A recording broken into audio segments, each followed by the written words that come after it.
Mas eu estou tomando uma decisão. Se a situação à minha volta não muda, eu vou mudar o jeito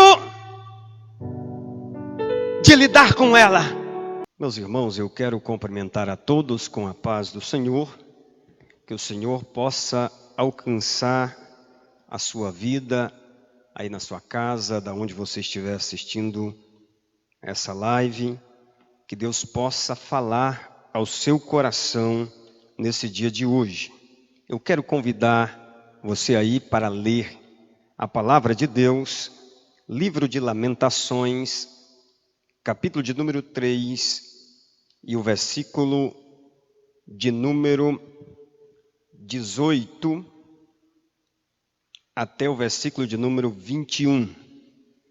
Livro de Lamentações, capítulo de número 3 e o versículo de número 18 até o 21. Está escrito da seguinte forma. Lamentações, capítulo de número 3 e o versículo de número 18 ao 21, está escrito: Então disse eu, já pereceu a minha força, como também a minha esperança no Senhor. Lembra-te da minha aflição, do meu pranto, do absinto, do fel. Minha alma certamente se lembra e se abate dentro de mim. Trarei à memória tudo aquilo que me traz esperança. Vou trazer à memória tudo aquilo que me traz esperança. E ele continua dizendo: As misericórdias do Senhor são a causa de não sermos consumidos, porque a sua misericórdia não tem fim. Novas são a cada manhã, e grande é a tua fidelidade. Após ler esse texto, eu gostaria de expressar nessa noite uma palavra da parte do Senhor para o seu coração, acreditando que Deus há de restaurar a sua esperança nessa noite. Eu sei que nós estamos vivendo tempos difíceis, tempos trabalhosos, tempos de dificuldade, tempos de aflições, mas nós cremos num Deus que tudo pode na nossa vida. Nós cremos num Deus que pode mudar a nossa história. E lendo esse texto, eu comecei a imaginar o que estava acontecendo com Jeremias, lembrando aos irmãos que ao escrever esse texto, Jeremias o escreve no ano 585 a.C. E ao escrever esse texto, Neemias estava passando por uma grande aflição.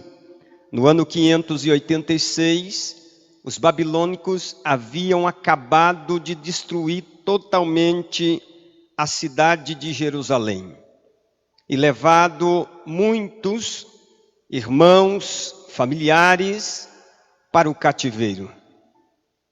E com isso Jeremias permanece em Jerusalém, e lá em Jerusalém ele passa a questionar o porquê que Deus permitiu tudo aquilo acontecer.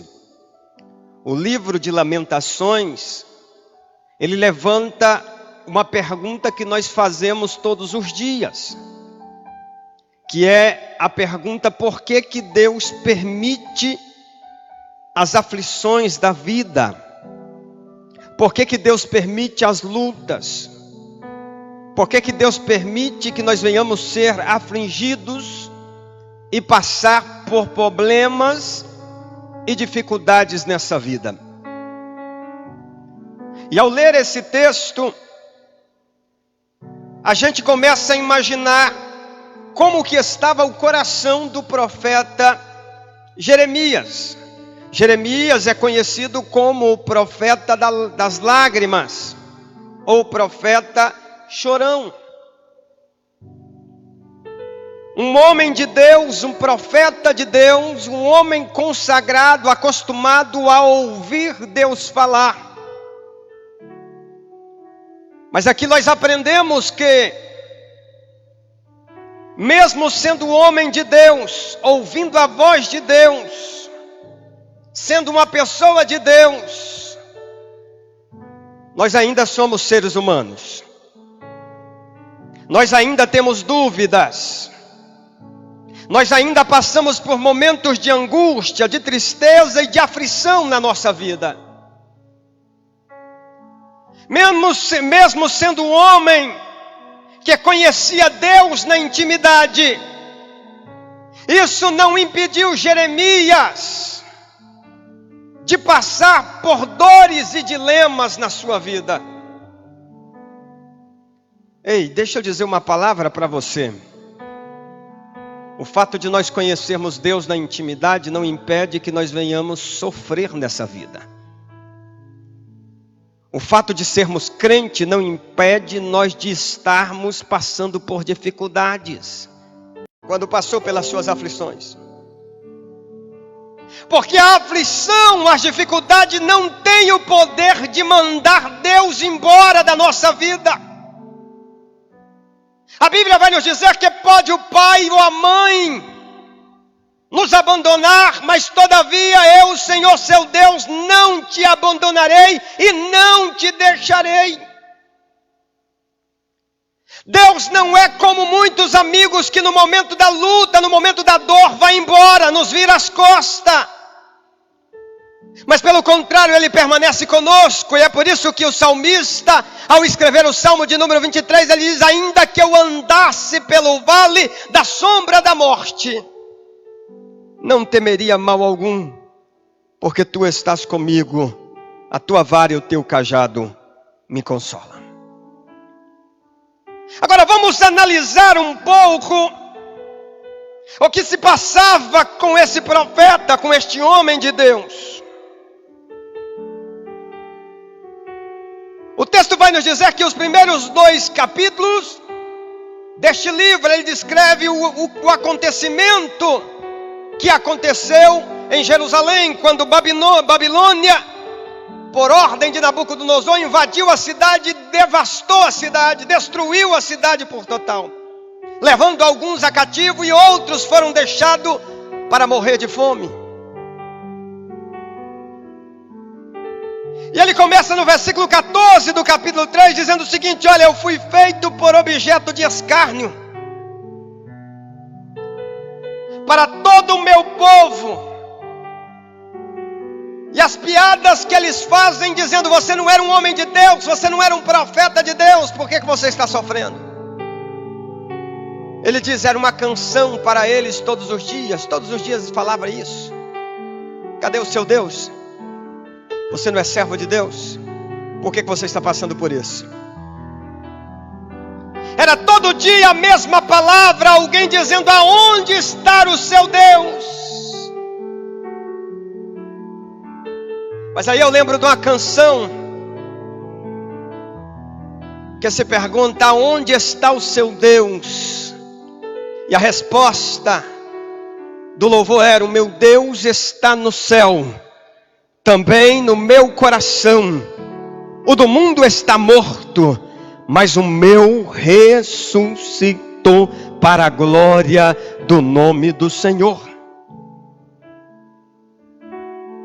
As aflições da vida vêm para fazer esse questionamento: aonde está o seu Deus? Aonde está a sua fé? O salmista no Salmo de número 10, o versículo de número 3, ele faz a seguinte pergunta: quando os fundamentos da terra se abalam, o alicerce da terra se abala, o que pode fazer o justo?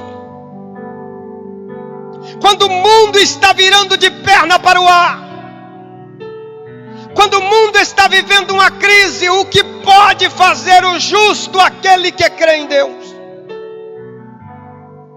O mais interessante é que o salmista não dá a resposta do que temos que fazer. Mas a resposta que ele dá é dizendo: Deus permanece no seu trono. E de lá ele vê todas as coisas. Sabe qual é a resposta que o salmista está dizendo para nós? Quando o mundo está virando de perna para o ar, quando o fundamento da terra está sendo abalado, ele nos lembra que Deus está sentado no trono e de lá governa e vê todas as coisas. Ei, deixa eu dizer uma coisa para você. A situação pode ter saído de controle para você, para mim, para a sociedade, para os políticos da nação, mas ela jamais vai sair do controle de Deus, porque Deus permanece assentado no seu trono e de lá ele governa todas as coisas. Mas é interessante que o versículo 15 ele continua abrindo o seu coração. Ele diz assim: olha, fartou-me de amargura, estou amargurado. Me saciou de absinto, ou seja, minha alma está amargurada por causa dessa situação. Meu coração está abatido por causa dessa situação.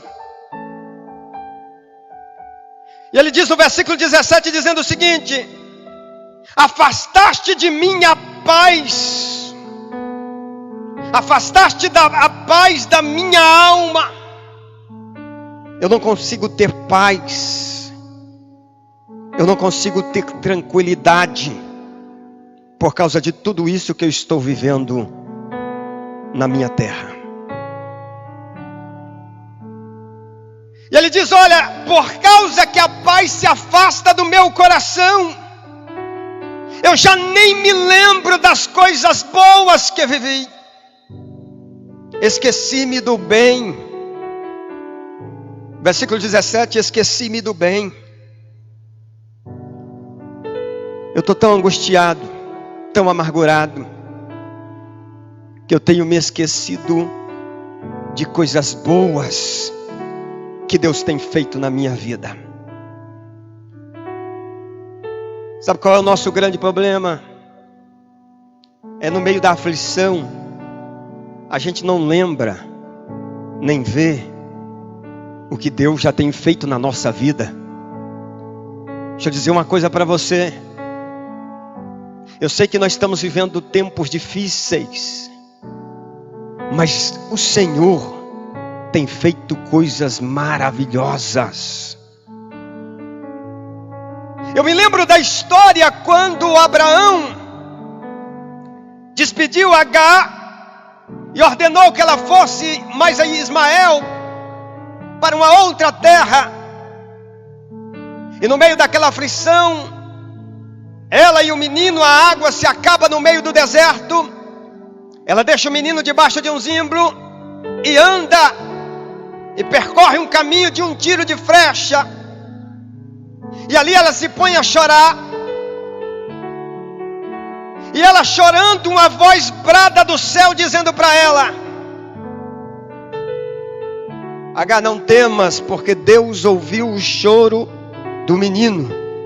E a Bíblia diz que então os olhos dela são abertos e ela consegue enxergar um oásis, aonde havia bastante água para suprir a sua sede e a sede do menino. A pergunta que a gente faz é: aonde estava aquele oásis quando ela deixa o menino debaixo do zimbro? Por que ela não conseguiu ver isto antes? Sabe por quê? Porque muitas das vezes as dores, muitas das vezes as angústias que nós estamos vivendo, nos impede de ver o que Deus está fazendo na nossa vida. nos impede de ver o que Deus está trabalhando na nossa vida, nos impede de ver as coisas boas que Deus está operando à nossa volta. Às vezes nossos olhos estão tampados pela aflição, a nossa visão está, muitas das vezes, cegada pelas dores que estamos vivendo. Mas que o Senhor nosso Deus venha abrir a tua visão, para enxergar o que Ele está fazendo à sua volta, para enxergar as coisas boas que Ele está operando, mesmo em tempos de dores como nós estamos vivendo. É interessante que Jeremias diz assim: olha, a minha alma está sem paz, e com isso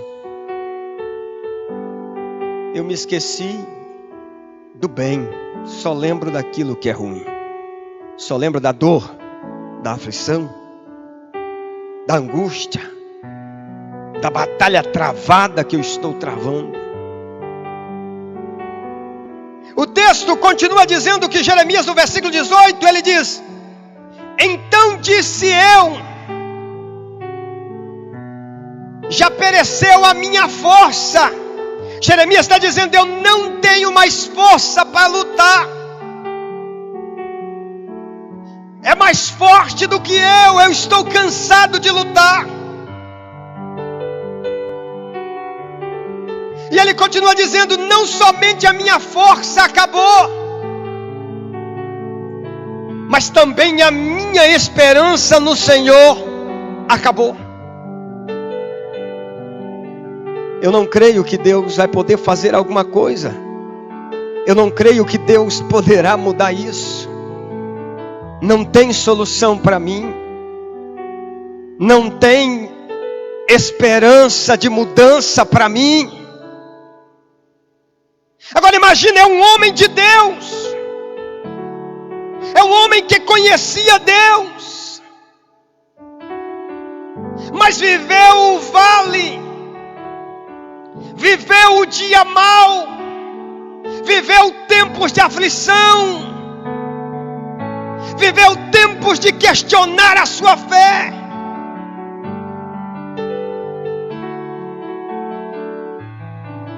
Versículo 19, ele diz o seguinte, olha, o versículo 18, pereceu a minha força e também a minha esperança no Senhor. Versículo 19, ele diz assim, ó: lembra-te da minha aflição, do meu pranto, do abisinto, do fel, ou seja, da amargura, do meu choro, da aflição que invade a minha alma. Aí o versículo 18, ele mesmo responde dizendo: minha alma certamente se lembra e se abate dentro de mim. Sabe o que Jeremias estava dizendo? Olha, eu lembro do meu problema toda hora, todo momento. Eu lembro da minha aflição a todo momento. Eu vou dormir, estou lembrando. Eu levanto, estou lembrando. Eu vou almoçar, eu estou lembrando. Eu vou jantar, estou lembrando. Estou com outras pessoas, estou lembrando do meu sofrimento. O sofrimento não sai da minha mente. E por causa que o sofrimento está na minha mente, a minha alma está abatida, entristecida, depressiva. Eu não consigo enxergar a solução. Eu não consigo ver mudança. Meus olhos, a minha mente não consegue ver coisas novas. Eu estou triste, abatido. Mas é interessante nós observarmos uma questão, que quando ele chega no versículo 21, ele toma uma decisão. E é aqui que eu quero que você entenda o que Deus está dizendo para você. Jeremias, ao chegar no versículo de número 21, ele diz o seguinte: olha, até aqui eu tenho lembrado do meu sofrimento. Até aqui eu tenho focado os meus olhos na dor, na luta, na amargura. A minha alma está abatida porque eu só vejo dor, eu só vejo sofrimento, eu só vejo dificuldade. Eu não consigo ter esperança que as coisas vão mudar. Mas eu estou tomando uma decisão. E a decisão que eu estou tomando é: se a situação à minha volta não muda, eu vou mudar o jeito de enxergar ela.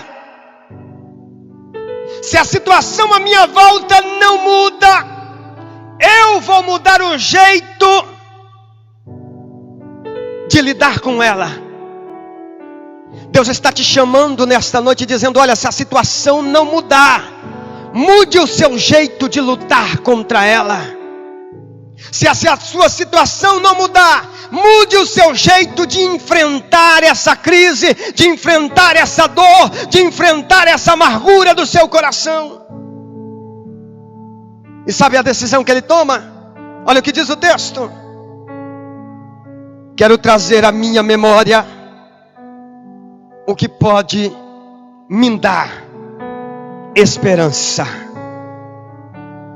Em uma outra versão, ele disse: disso me recordarei do meu coração, por isso tenho esperança. Sabe o que Jeremias está dizendo? Olha, eu vou mudar o jeito de encarar essa dor. Eu vou mudar o jeito de enxergar todo o sofrimento. Eu vou enfrentar a situação que eu estou vivendo não como uma vítima, mas como alguém que foi levantado por Deus para batalhar as batalhas do Senhor.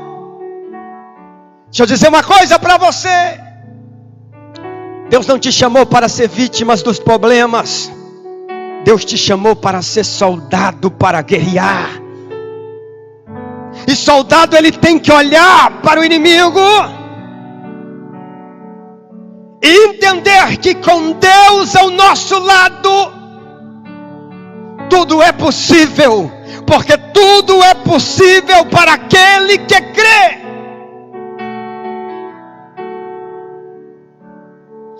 Qual a diferença entre alguém que é vítima e alguém que é soldado? A vítima simplesmente ela morre no final de tudo. A vítima simplesmente sofre o dano. Soldado pode até morrer na batalha, mas não deixa de batalhar, não desiste, não para, não abandona a guerra. Deus está dizendo para você: chamei você como soldado, não abandona a guerra. Deus não te chamou para morrer no campo de batalha, Deus te chamou para pelejar, e é na peleja que Deus vai nos dar vitória para a glória do seu nome. Mas a mentalidade de um soldado é diferente de alguém que é vítima dos problemas. Soldado, ele simplesmente enxerga que é possível vencer, é possível ser vitorioso, é possível sair dessa situação. Está na hora de nós, como povo de Deus, mostrar em quem verdadeiramente nós temos crido. Não é a hora de desespero, não é a hora de ter medo, mas é a hora de simplesmente entrar na presença de Deus. Não é a hora de entrar em pânico, é a hora de entrar na oração, é a hora de entrar no nosso quarto de guerra, é a hora de entrar no nosso quarto de batalha, porque é de lá que vem a nossa vitória, é de lá que vem o milagre do Senhor. E o salmista sempre perguntava, olhando para os montes, ele perguntava: de onde vem o nosso socorro? Porque era nos montes que ele conseguia enxergar o exército cercando, procurando tirar a sua vida. E ele perguntava: elevo meus olhos para o monte, de onde me virá o socorro? E ele mesmo respondia com a convicção de alguém que foi chamado para batalhar: o meu socorro vem do Senhor, que fez os céus e a terra. Deixa eu dizer uma coisa para você: a vitória que você precisa, a vitória que eu necessito, a vitória que o Brasil precisa, a vitória que as nações precisam, não virá dos braços humanos, não virá dos homens, mas virá do Senhor que fez os céus e a terra. E se nós clamarmos, Ele há de fazer algo pela nossa vida, porque Ele é fiel. Ele é fiel. Jeremias toma uma decisão de alguém que entendeu que foi chamado para batalhar. Ele diz: eu quero trazer à memória aquilo que pode me dar esperança. Eu quero trazer no meu pensamento, não pensamento de derrota, não pensamento que não vou conseguir, não pensamento que eu vou viver a vida toda dessa forma. Eu quero trazer aos meus pensamentos, não pensamentos que eu não vou conseguir superar. E aqui não estou falando de confissão positiva, de autoajuda, não.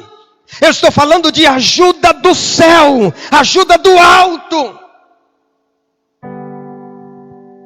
Jeremias resolve mudar o pensamento, porque Jeremias entendia que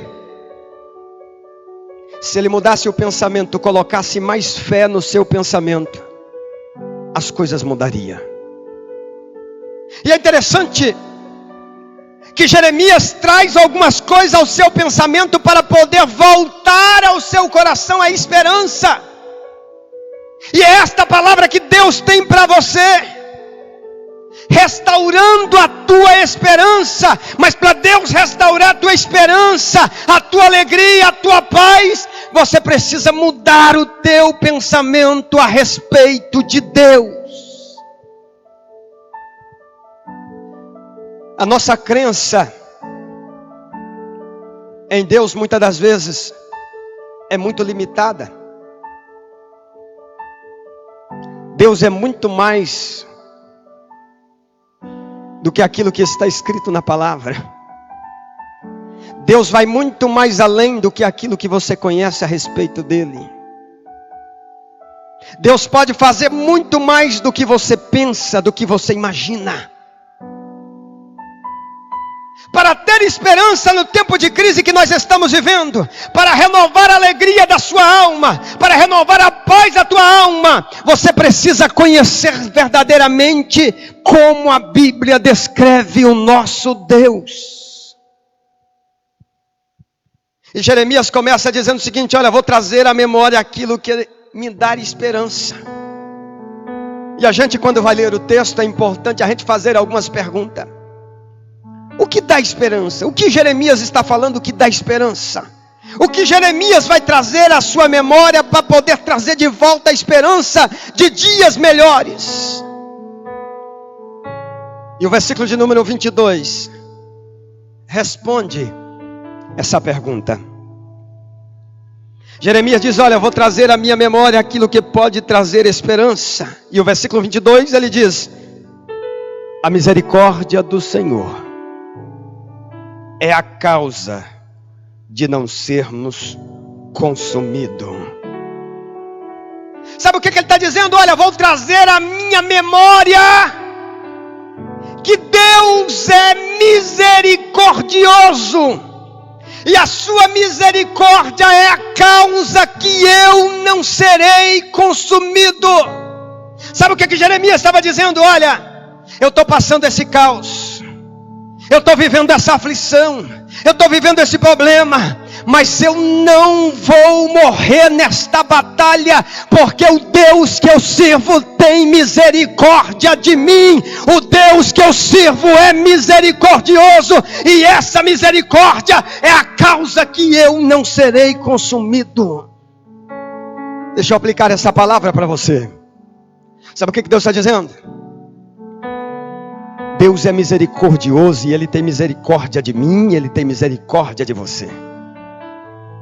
E essa luta, essa dor, essa aflição, fique tranquilo, logo vai passar.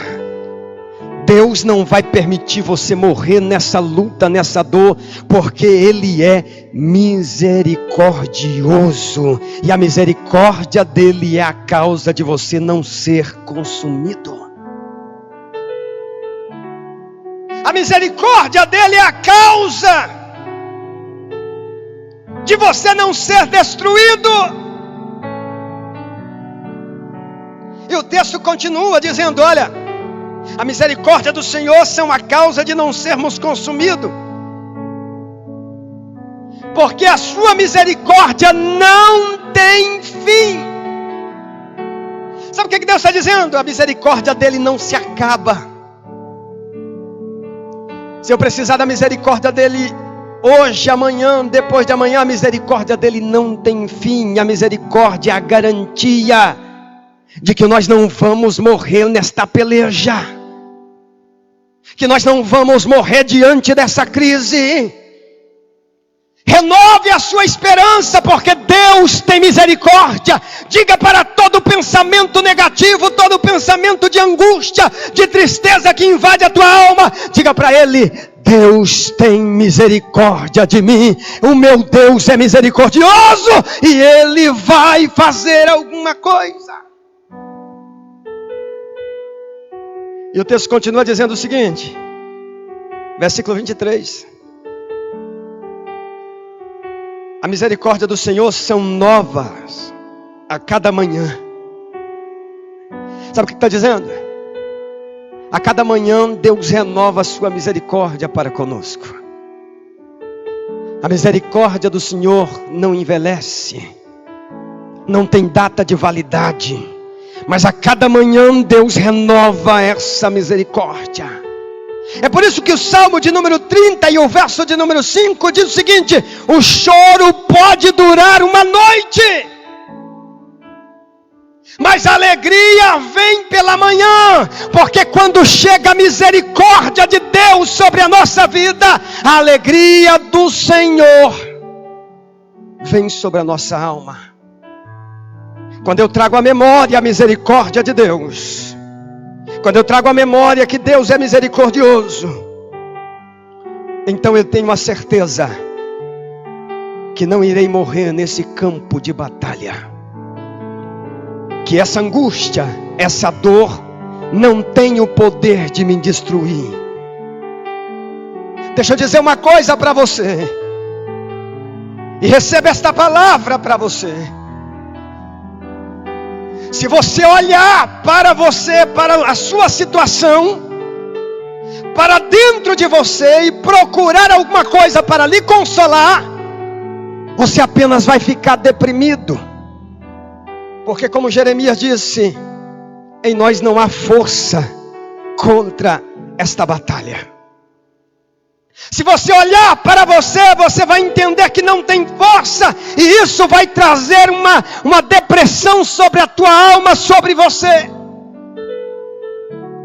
Se você olhar para a situação que está à sua volta, a única coisa que você vai conseguir alcançar é uma alma angustiada e amargurada. Mas se você olhar para Deus, você vai entender que Ele tem misericórdia de nós. O Todo-Poderoso tem misericórdia. O Todo-Poderoso é misericordioso, e a sua misericórdia é a causa de nós não sermos consumidos diante desta batalha. Então não adianta você procurar soluções em você. Não adianta procurar solução à sua volta.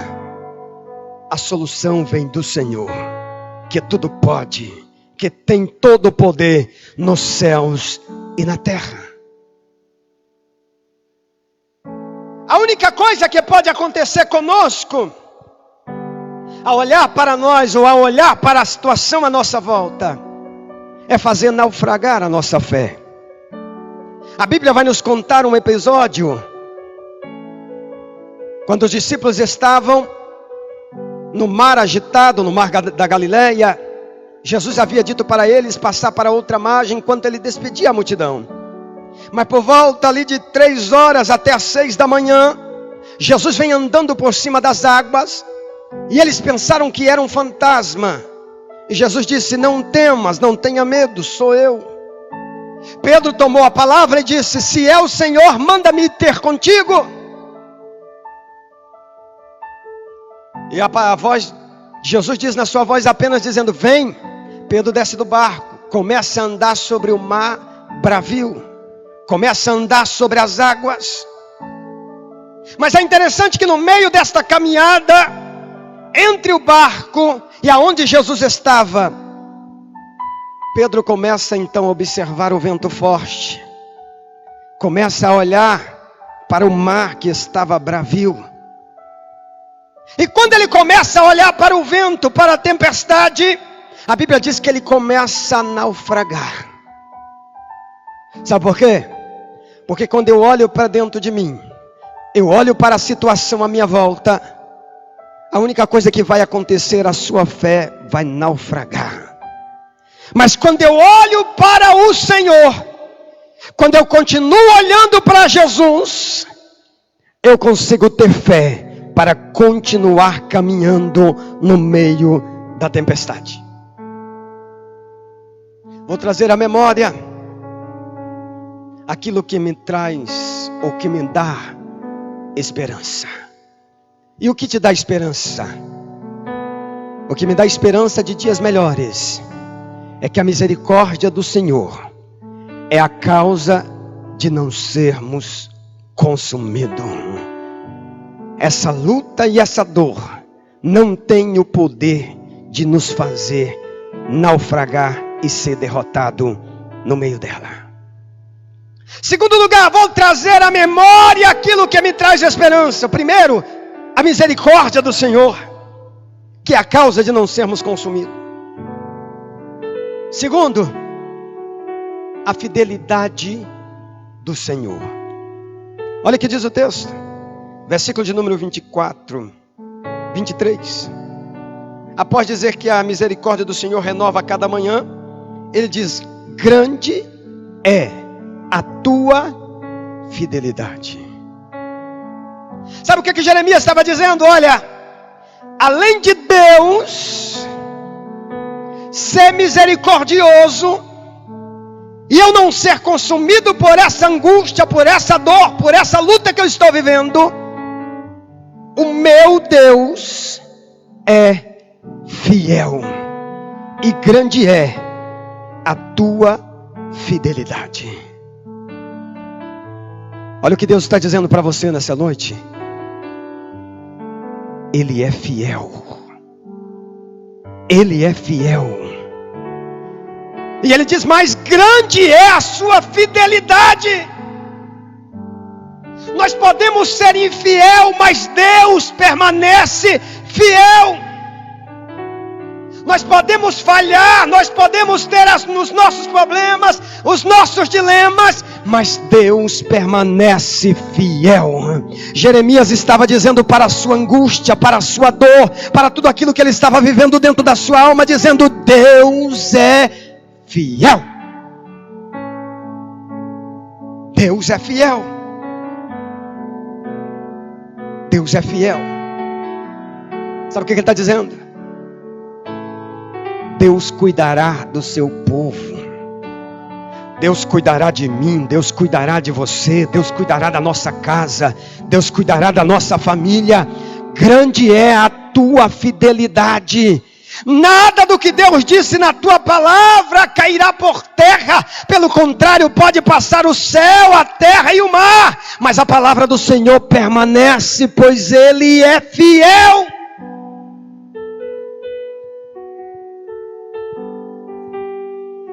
Querido, irmão, irmã, está na hora de dar um choque nesses pensamentos malignos que assombram a nossa mente. Nós estamos vivendo tempos difíceis, mas Deus não deixou de ser misericordioso. Deus não deixou de ser fiel. Ele permanece fiel e o texto diz: grande é a tua fidelidade. Grande é a tua fidelidade.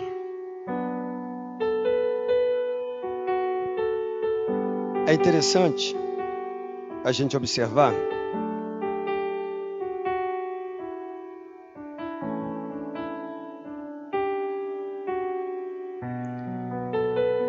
que alguns dizem que o apóstolo Paulo escreveu a carta aos Hebreus, mas até então nenhum autor humano foi definido nessa carta.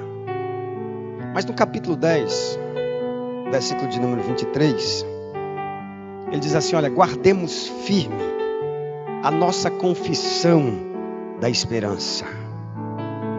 A nossa confissão da esperança. Ele está dizendo: guarda firme essa confissão. Continua confessando que você ainda tem esperança no Senhor. E ele diz: guardemos firme a confissão da esperança, sem vacilar, pois quem fez a promessa é fiel. Quem fez a promessa não é homem, nem filho do homem para mentir. Quem fez a promessa tem poder de cumprir esta promessa. E a palavra do Senhor está dizendo: Ele é fiel. Como trazer de volta a esperança ao meu coração? Em tempos em que a esperança está perecendo, a força está se acabando, como eu posso renovar a minha esperança? Primeiro, lembra que o teu Deus é misericordioso e isso é a causa de você não ser consumido. Segundo, lembra que a fidelidade dele é grande. Ele permanece fiel. E o texto continua dizendo, em terceiro lugar,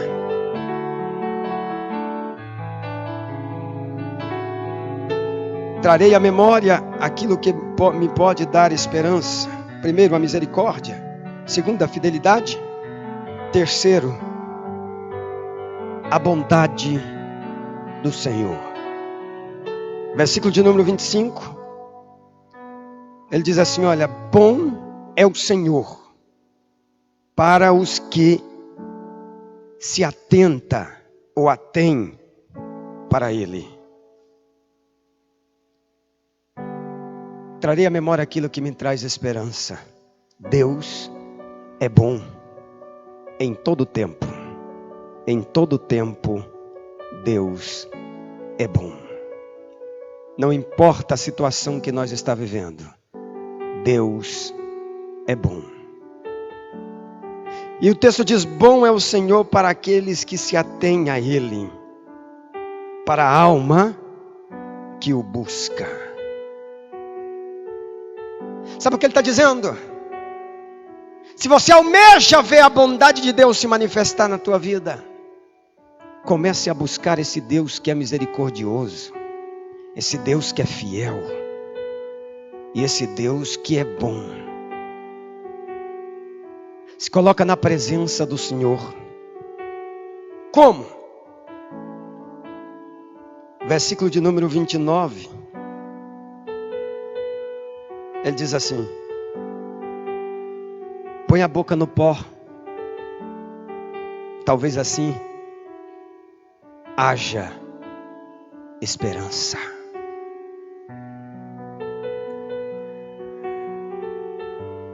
Às vezes é quase natural, quando você está angustiado, desanimado, abatido, você não ter desejo e nem vontade de entrar na presença de Deus. Talvez é isso que você está vivendo.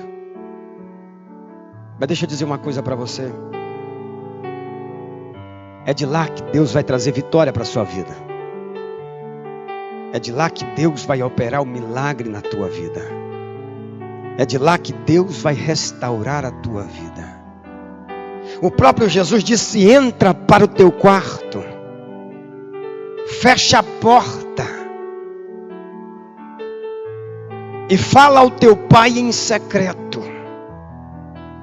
E teu pai que ouve aquilo que é falado em secreto te responderá publicamente.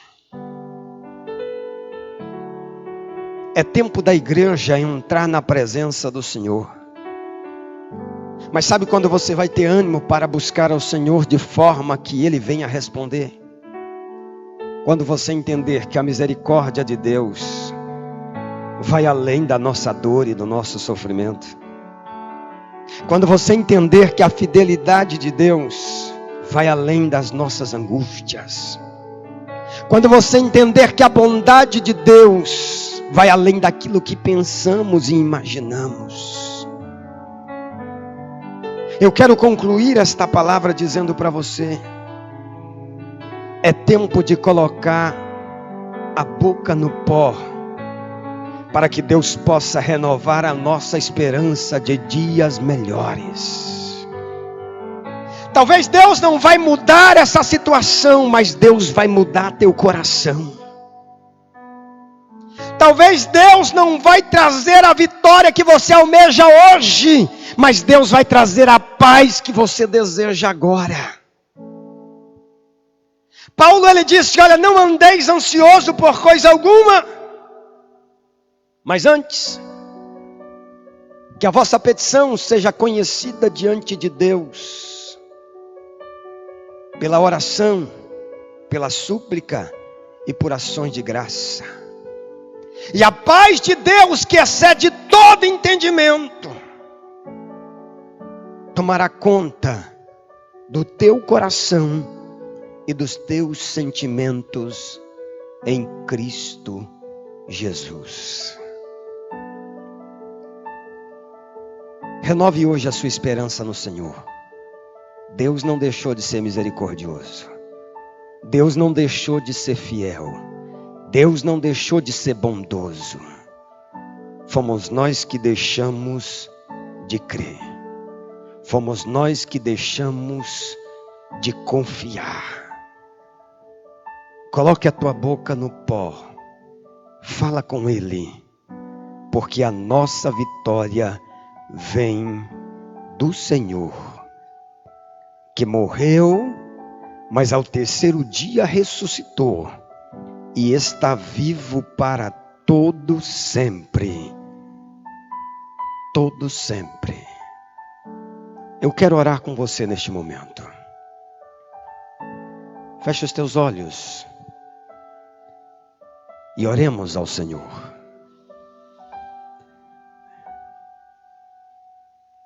Você vai começar a substituir pensamentos de angústia, de derrota, por estas palavras simples: Deus é misericordioso, Deus é fiel, Deus é bondoso. Quando o seu coração começar a se desesperar, você vai dizer: Deus é misericordioso, Deus é fiel e Deus é bondoso. Quando a aflição tentar tomar conta da sua alma, você vai fazer como o salmista Davi. Salmista Davi, quando estava angustiado, ele dizia: alegra-te, minha alma, pois eu ainda o louvarei. Isso ele estava dizendo para ele mesmo. Quando a sua alma começar a se perturbar, começa a dizer para ela: Deus é misericordioso, Deus é fiel e Deus é bom para aqueles que o buscam. Feche os teus olhos.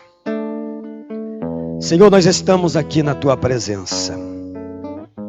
Vá ao encontro, Senhor, de cada irmão, de cada irmã, de cada família que está agora dentro da sua casa, no seu trabalho.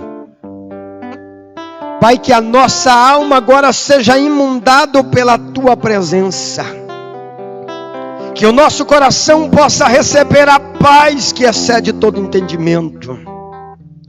Porque o Senhor é misericordioso. O Senhor é fiel. E o Senhor é bondoso. Vou trazer à minha memória que o Senhor é misericordioso, o Senhor é fiel e o Senhor é bondoso. E nós vamos sair desta peleja e vamos contar um testemunho. E do outro lado nós vamos cantar o hino da vitória para a glória do seu nome. Pai, eu coloco cada vida, cada coração na tua presença. Tu és poderoso para usar esta palavra para transformar vidas, transformar pensamento, arrancar do peito a angústia, a amargura e colocar paz e esperança. Que nós possamos olhar para frente e entender que lá o Senhor está trabalhando para aqueles que nele esperam. Nós oramos e colocamos tudo nas tuas mãos, Pai, e cremos no teu agir, no nome de Jesus. Amém e amém. Que Deus abençoe você, que Deus abençoe a sua casa, em nome de Jesus.